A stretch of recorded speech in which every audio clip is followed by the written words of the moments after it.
You are listening to Rouge Radio, a proud member of the Canadian Football Podcast Network. It's time to get the point as Rouge Radio is ready to kick off. Ready! The best football talk with the best in the business. So what is the cost? You have 2 first-round picks this year because the Argos are dumb enough to trade for Drew Willie. A few rookies. We go directly to the on-field product. We welcome to the show the 20th overall pick in this past Sunday's CFL draft, DeAndre Wright of the Alouettes. DeAndre, welcome to the show. Thank you, guys. Thank you for having me. And the occasional Hall of Famer. Please welcome Doug Brown, who is one of the members of the current class of 2016 in the CFL Hall of Fame. Doug, thanks for joining us today. Oh, thank you guys for the kind words and for having me on the program. Rouge Radio is on the air. Here's your hosts, Robert Dalton and Tony Allen.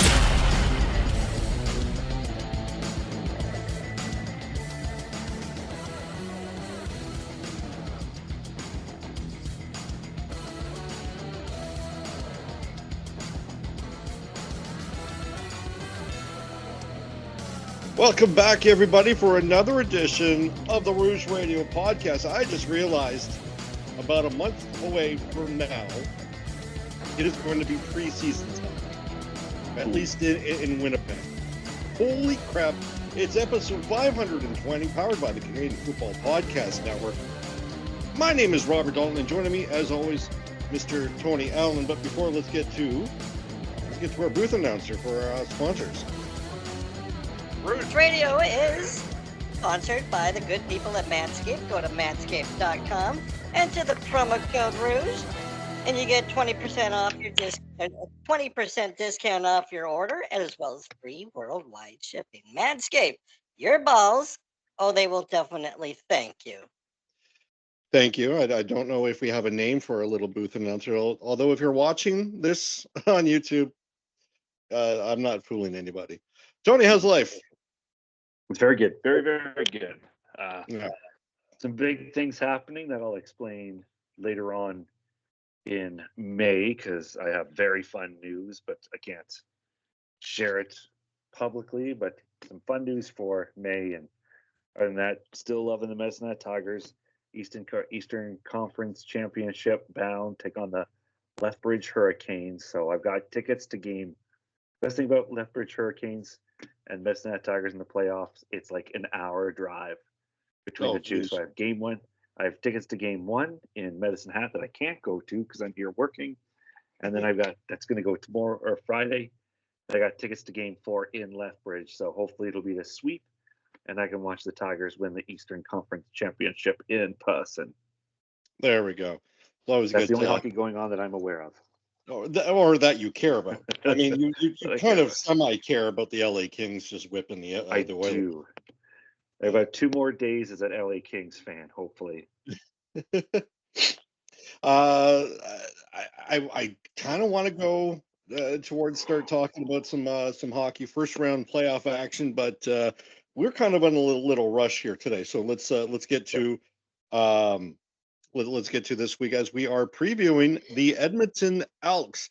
And I guess the major part of everything here is new coach and a new offensive coordinator and new defensive coordinator. So starts off from scratch.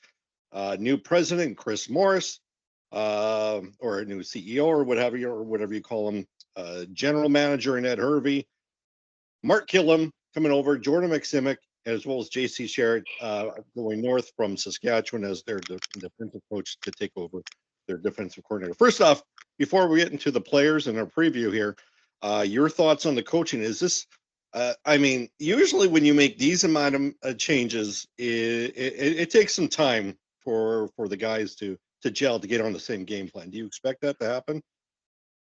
Yes, I think there'll be a feeling out process, but I think they've got the pieces in place that could make that transition go very quickly, especially someone like Mark Killam. I mean, not knowing him personally or ever being in a Stampeder locker room, he does feel like a bit of a player's coach.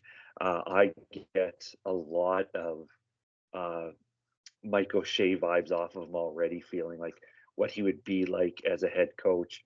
I mean, I don't think there's going to be a lot of crazy trick plays coming out of his playbook out of the gate, but I think he's going to be players are going to be really comfortable with him. You know, people players have played with him or players that know what it's like to have played for him or played with players who know Mark Killam. I think he just gives off a great aura.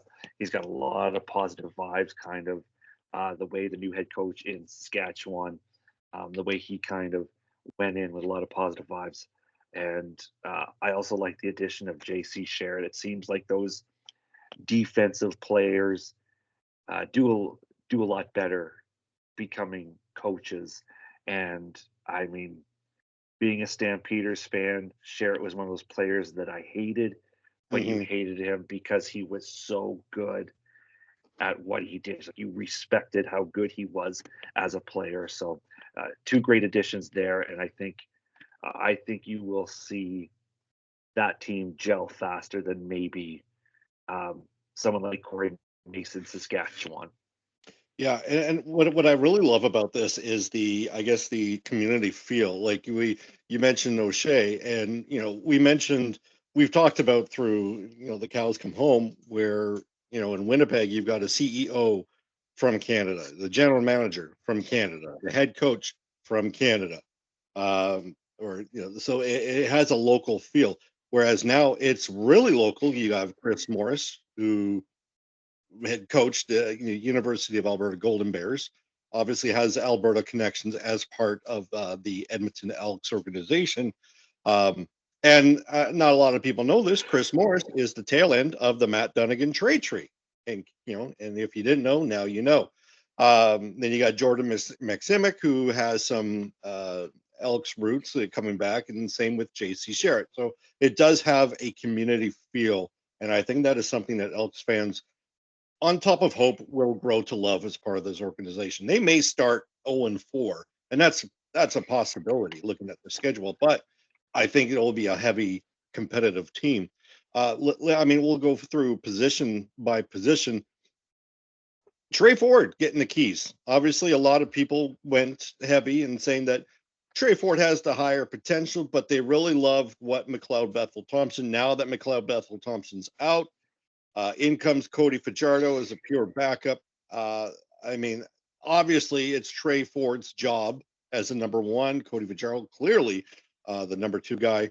But are we kind of anointing Trey Ford elite star quarterback too soon?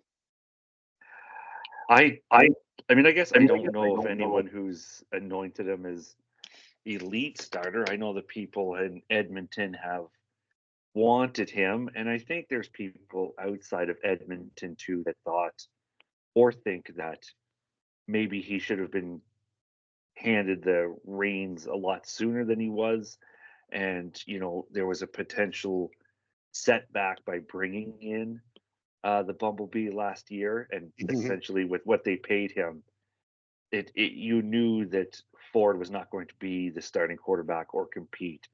And I think I'm a little bit with the side that thinks we're past due now of when Trey Ford should have been allowed to control this football club. A lot of the times we may have saw something that wasn't there, saw something we wanted to see, but the glimpse have been there. And I don't think he's the superstar savior that the Elks needed, but I think he is going to be very instrumental in improving this Elks team to a level that might surprise a lot of people. Yeah, but it's going to be very difficult, obviously, as we go through the running back position. We got Justin Rankin and of course Javon Leake. Very phenomenal running back duo in Edmonton. And I think that running attack with Trey Ford is actually going to be more lethal than the aerial attack, because when you look at the receivers, there's like nobody. Like they all left through free agency, and there is Curly Gittens Jr. They have that aspect. Oh man, who's the other one that they signed over through free agency? Like, not terrible, but if I'm looking at Edmonton's offense, I'm keen on the running game, and the receiving group there does not scare me at all. They had Geno Lewis, who, when used, was very scary through the air. And you just knew that you put the ball up in the air 30 or 40 yards down the field, he was going to come down with it more often than not. There is no deep attack in Edmonton now, and barring any kind of last minute additions, I don't see that. Now, having said that, this is going to be the proof here. This is going to be the proof. Because what happens when we go through free agency with receivers? People say, don't overpay for receivers because receivers are a dime a dozen. Same with running backs, right? Now we're going to prove if receivers are a dime a dozen. Is Edmonton going to prove that they can get by with whatever the guy's name, Curly Gittens Jr., and a bunch of no-names, and make 2 or 3 of them 1,000-yard receivers? Can they do it? I don't know, because I think they're going to be heavy on the running attack, but Jordan McKismick, I can't forget to pronounce his name right away. If there is one guy that is able to maneuver his receivers around, scheme them open, so to speak, it is going to be him. So I do have a little bit of faith in there. But when you get onto the opposite side of things, that defense looks scary a little bit, right? Like you had Jake Seresna. They essentially just kind of rotated their entire front four. Their linebacking core still legit, and they added an all-star in Tyrell Ford, joining his twin brother. Because I don't know if you knew, Terrell and Trey Ford are twin brothers. I don't know if that's been mentioned. You've heard? Yeah. It's around. I think Glenn Peter is doing color commentary a lot, because I don't think I would have known that. Anyway, I digress. Defensively, is this a team that scares you? Yes, very much so. And that would be great. And you sell it very well. It's kind of like based on your excitement too. It feels like a team you should be excited for. And Edmonton's run game didn't get a lot of credit last year. It feels like there was a lot of games where Edmonton's run game took over a lot and didn't get the credit. So it will be interesting to see how this comes together again. That's why I think under someone like Mark Killam, if they get the defense as it's presented, it feels like a team. I don't know. I hate to say I'm excited for the Elks, mostly because it would probably get me banished by the Stampeders community. But I feel like both of us, maybe me more than you, have been really pumping these Elks tires for the last 2 seasons, and I think I'm ready just for this team to finally meet that potential. Definitely. And Keon Julian Grant was the other receiver. Stephen Dunbar Jr. was another addition. And as good as those guys are, I don't like you add that to what they already have. It doesn't scare me as an aerial attack.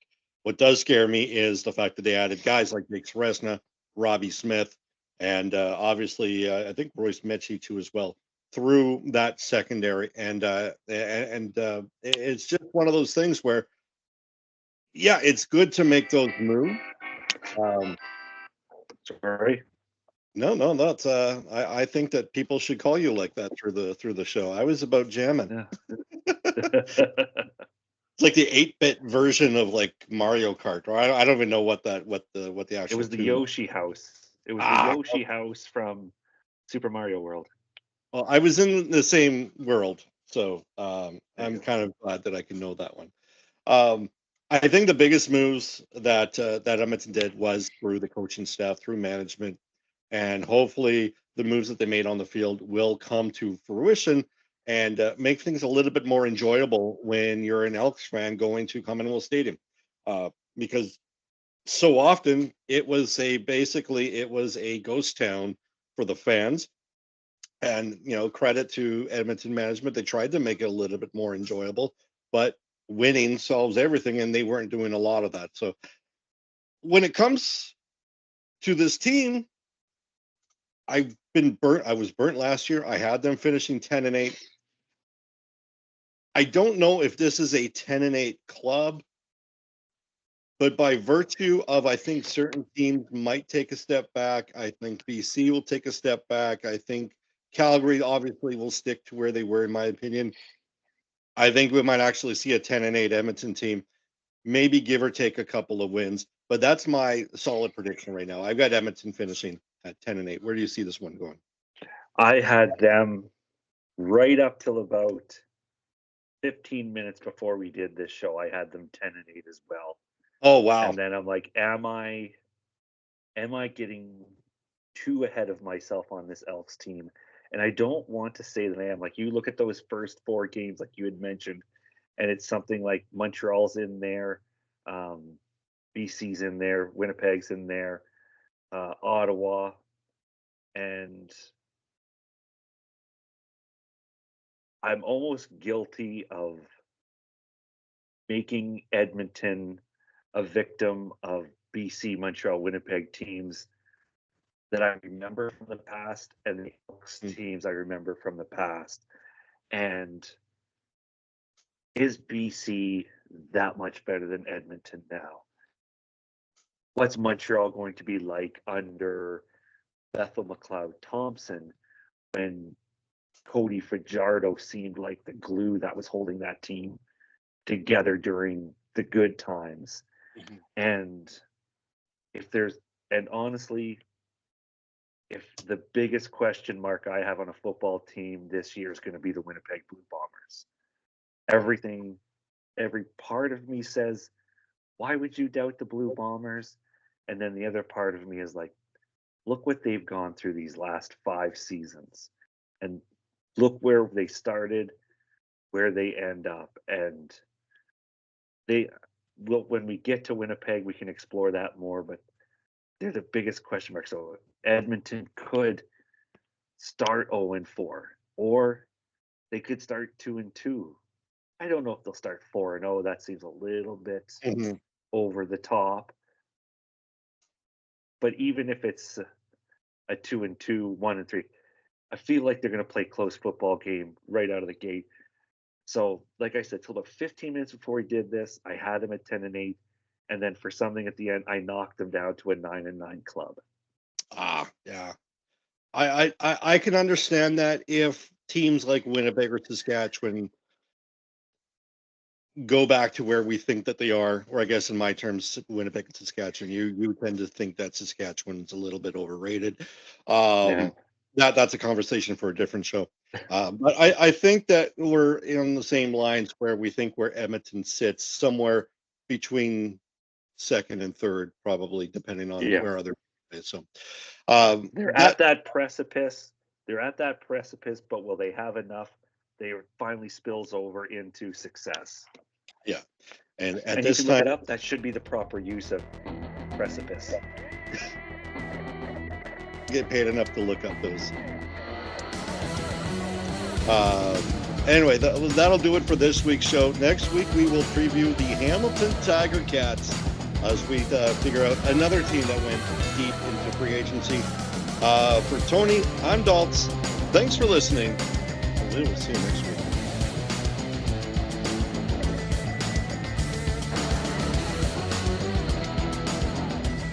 Thanks for listening. Find more great shows like this at CF Pod Network on Twitter.